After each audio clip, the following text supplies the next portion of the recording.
Então, agora nós vamos falar das angiospermas, o quarto grupo de plantas que a gente tem aí.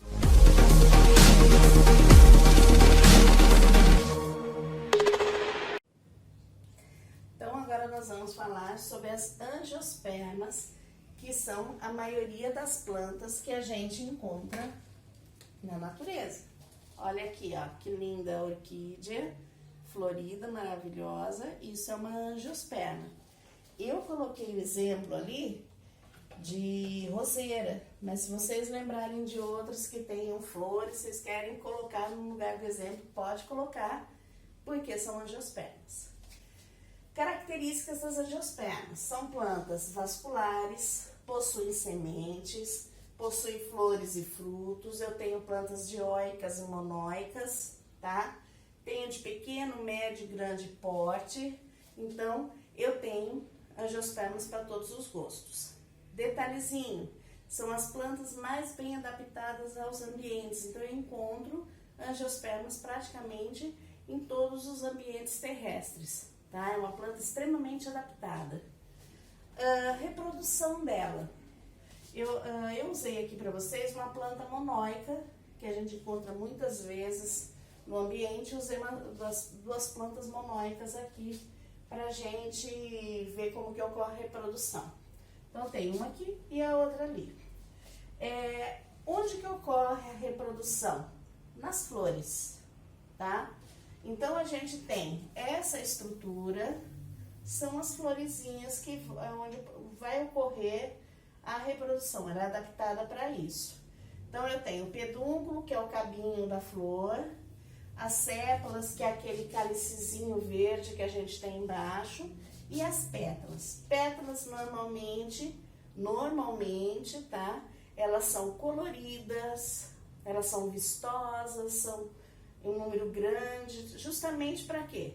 Para chamar a atenção do agente polinizador, tá?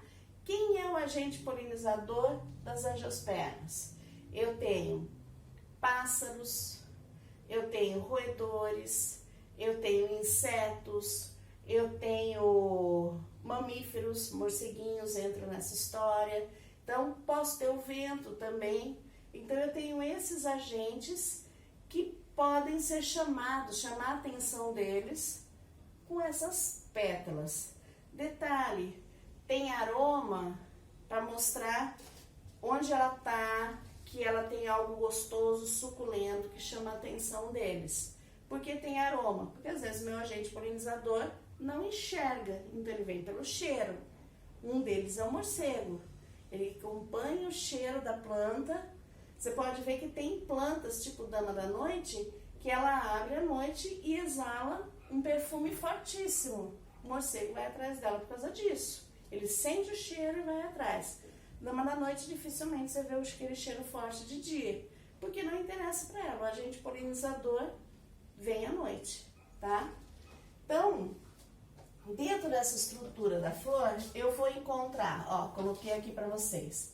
Esses estruturazinhas que eu fiz em vermelho aqui, eles vai ser quem? O androceu, que é a estrutura masculina da nossa planta. Sem esquecer que essa flor, ela é de uma planta monóica, tem o masculino e feminino. Lembrando, não é interessante a autofecundação. Então, a gente tenta amadurecer em tempos diferentes para a gente não se autofecundar. Não que isso não aconteça, mas não é interessante porque eu quero variabilidade genética. Mas pode acontecer, tá? A gente vai ver estruturas que acontecem a autofecundação. Aí, o que acontece? Eu vou ter, no androceu, que é o masculino, eu tenho o estame, que é o cabinho, e aqui em cima uma parte dilatada, que é a antera. Na antera, ou melhor, eu vou até mudar a colocação. O estame é o conjunto dessas estruturazinhas. E aí eu vou ter o filete e vou ter a antera, que é essa estruturazinha dilatada. Na antera, eu vou encontrar os grãos de pólen.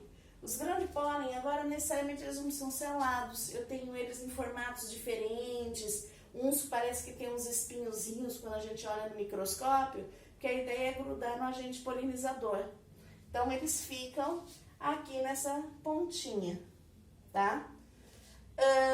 Lá na outra flor, aqui também tem, mas vamos pensar na outra flor, eu tenho a parte feminina. A parte feminina eu vou ter aqui embaixo, que é isso aqui, ó. Eu vou ter o ovário, onde eu vou encontrar a oosfera, eu vou ter o estilete e vou ter o estigma, que é uma parte dilatada que tem que nem uma cola em cima, que é para o grão de pólen grudar nele.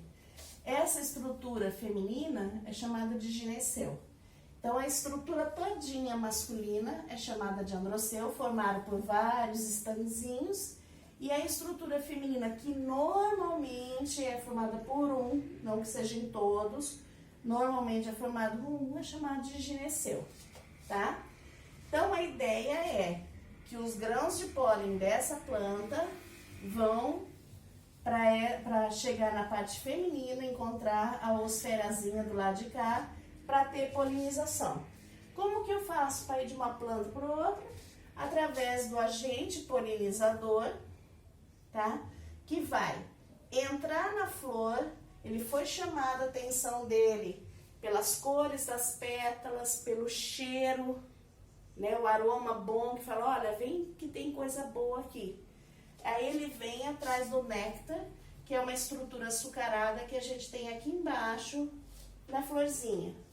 Quando ele entra, ele passa pelo meio desses filetezinhos, desse conjuntinho dos estames, essa parte de cimantéria parece que ela esfrega assim neles. Por isso que é importante ter que nem uns espinhozinhos. Ele gruda, tanto que vocês podem ver que existem imagens na internet de morcegos, de abelhas, lotados de grão de pólen. Se vocês pesquisarem, vocês vão achar.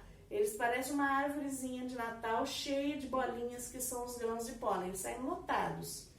Então, quando eles saem, que eles vão para outra flor fazer o mesmo processo, quando eles entram aqui, o estigma que tem que nem uma colinha, o estigma esfrega neles. Então, para eles entrarem, eles se esfregam no estigma. E o grão de pólen fica lá na pontinha do estigma, todos grudadinhos. Aí tem uma situação que nem a gente viu nos pinheiros. Eu tenho o estigma aqui em cima, um caninho, que é o estilete, e o ovário com a oosfera lá embaixo. Como que o grão de pólen que está aqui vai conseguir botar suas células espermáticas lá? Então, o que o grão de pólen vai fazer? Ele está lá em cima. Ele desenvolve um tubo polínico, onde as células espermáticas descem por esse tubo, como se fosse um canudinho de refrigerante. Elas descem e caem na oosfera. Quando chega na oosfera, elas fazem a fecundação. Pode ter uma oosfera, pode ter várias oosferas. Ocorre a fecundação? Ok, já fechamos essa parte.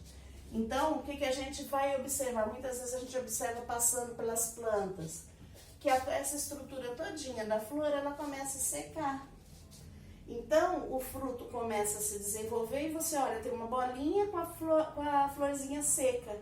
Porque o que aconteceu? Já fecundou, já polinizou, já fecundou, já acabou o processo. Flor, o que aconteceu? Perdeu a função.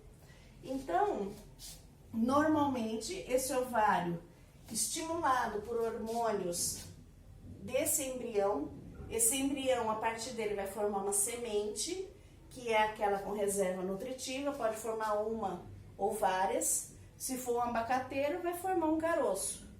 Se for uma laranjeira, tem várias sementinhas. Quando a gente chupa laranja, a gente acha várias. Depende da planta que eu tô vendo. Aí, o que vai acontecer? Essas sementes mesmas, elas vão estimular esse ovário ao crescimento.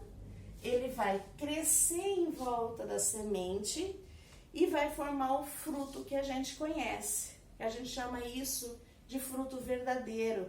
Quando a planta cresce, quando o fruto cresce a partir do ovário, é um fruto verdadeiro. Então, o que a gente vai perceber?